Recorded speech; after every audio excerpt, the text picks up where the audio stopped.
The Epic Creation Myths of Indigenous America. Written by Norah Romney. Narrated by Shai An Kia. Introduction. The mythologies of the Indigenous Americans are infinitely richer in creative and deluge myths than those of any other group in the two hemispheres. Tales which deal with the origin of man are exceedingly frequent and exhibit every phase of the type of creative story. Although many of these are similar to European and Asiatic myths of the same class, others show great originality and strikingly present to our minds the characteristics of American aboriginal thought. The creation myths of the various Indian tribes differ as much from one another as do those of Europe and Asia. In some, we find the great gods moulding the universe. In others, we find them merely discovering it.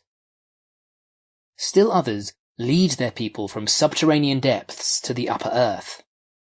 In many Indian myths, we find the world produced by the All-Father Sun, which thickens the clouds into the water, which become the sea. In the Zuñi record of creation, Awonawilona fecundates the sea with his body and hatches it with his heat.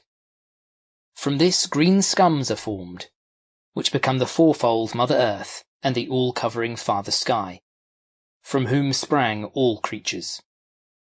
Then, from the nethermost of the four caves of the world, the seed of men and the creatures took form and grew.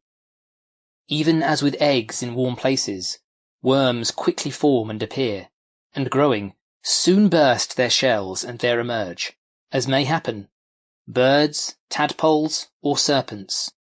So man and all creatures grew manifoldly, and multiplied in many kinds.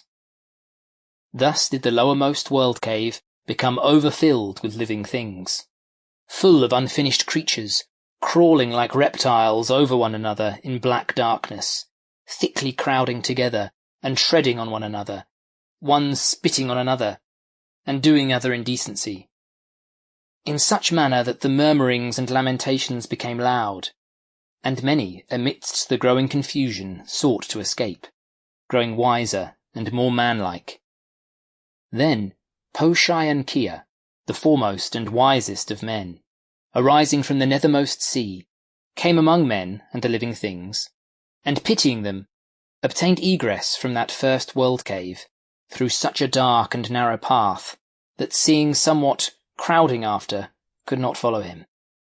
So eager mightily did they strive one with another. Sample complete. Ready to continue?